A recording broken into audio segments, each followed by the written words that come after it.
Hello friends, welcome back to our channel. வாங்க இன்றைக்கி முட்டை குழம்பு செய்யலாம்.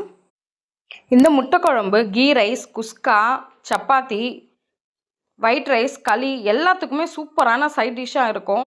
வாங்க குழம்பு எப்படி செய்யுதுன்னு பார்க்கலாம். கேஸ் ஆன் பண்ணி ஒரு கடாய் வச்சுட்டு கடாய் சூடானதுமே எண்ணெய் சேர்த்துக்கலாம்.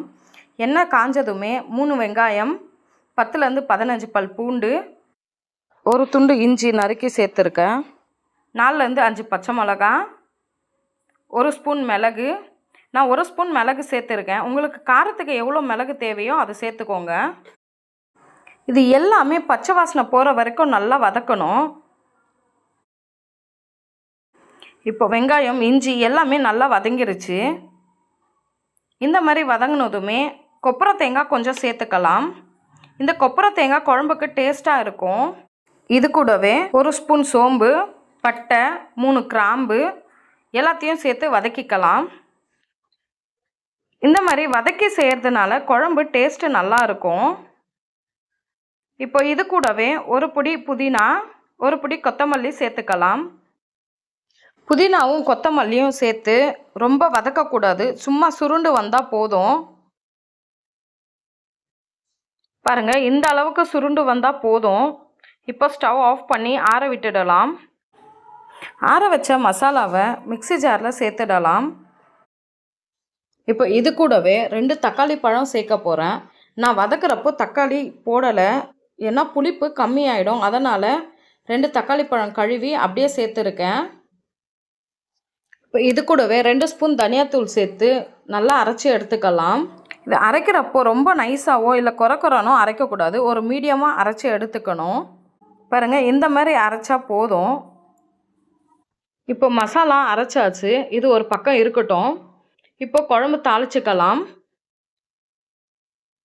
கடாயில் எண்ணெய் ஊற்றி எண்ணெய் காஞ்சதுமே ஒரே ஒரு வெங்காயம் சின்னதாக கட் பண்ணி வச்சுருக்கேன், அதை சேர்த்துக்கலாம். நான் மசாலா அரைக்கவும் 3 வெங்காயம் சேர்த்துருக்கேன். இது தாளிப்புக்கு ஒரே ஒரு வெங்காயம் போதும்.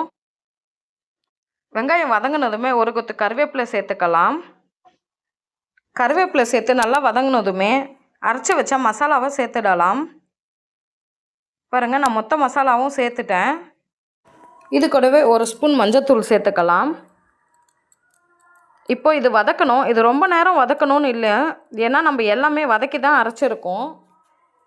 கொஞ்சம் வதக்கினா போதும். இப்போ நான் மிக்ஸி ஜாரை அலசி தண்ணி சேர்த்துக்கிறேன். கிரேவிக்கு எவ்வளோ தண்ணி வேணுமோ அது இப்போவே சேர்த்துக்கலாம். மிக்ஸி ஜார் அலசி தண்ணி சேர்த்துட்டு அது கூடவும் கொஞ்சம் கிரேவிக்கு தண்ணி சேர்க்குறேன்.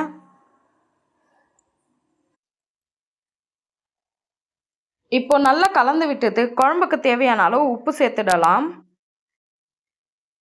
உப்பு சேர்த்து ஒரு கொதி கொதிக்கணும். நல்லா கலந்து விட்டு மூடி போட்டு மூடிடலாம். ஒரு கொதி வந்ததுமே கலந்து விட்டு முட்டையை சேர்த்துடலாம். பாருங்கள், இந்த மாதிரி கொதித்து எண்ணெய் பிரிஞ்சு வரணும். அப்பப்போ கொஞ்சம் கலந்து விட்டால் நல்லா கொதித்து வரும். ஏன்னா நம்ம அரைச்ச மசாலா கொஞ்சம் அடியில் நிற்கும், அதனால் அப்பப்போ கலந்து விடணும். இந்த ஸ்டேஜ்லேயே உப்பு, தண்ணி எது தேவையோ அது ஆட் பண்ணிக்கலாம். ஏன்னா முட்டை சேர்த்துட்டோன்னா அப்புறம் கலக்க முடியாது.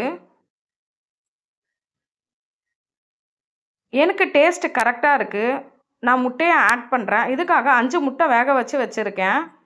அதை 2 கட் பண்ணி ஆட் பண்ண போகிறேன். குழம்பு இந்த மாதிரி கொதிச்சு திக்காகி வரணும். கொஞ்சம் அப்பப்போ கலந்து விட்டு கொதிக்க வச்சுக்கலாம்.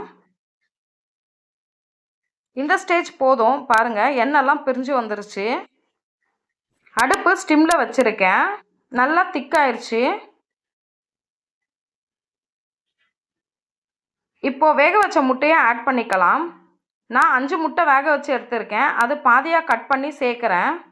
பாருங்கள், இந்த மாதிரி ஒன்றா சேர்த்துடலாம். சேர்த்து தட்டு போட்டு மூடி ஆஃப் பண்ணிட்டோன்னா சூப்பரான முட்டை கிரேவி ரெடி. முட்டையை ஆட் பண்ணிவிட்டு கலக்கக்கூடாது, கலந்தோன்னா முட்டை மிக்ஸ் ஆகிடும். இந்த கிரேவி கீ ரைஸ், சப்பாத்தி, களி, ஒயிட் ரைஸ், குஸ்கா எல்லாத்துக்குமே சைட் டிஷ் சூப்பராக இருக்கும். மிஸ் பண்ணாமல் ட்ரை பண்ணி பாருங்கள். இந்த வீடியோ உங்களுக்கு பிடிச்சிருந்தா லைக் பண்ணுங்கள், ஷேர் பண்ணுங்கள், கமெண்ட் பண்ணுங்கள். மறக்காமல் நம்ம சேனலுக்கு சப்ஸ்கிரைப் பண்ணுங்கள். தேங்க்யூ.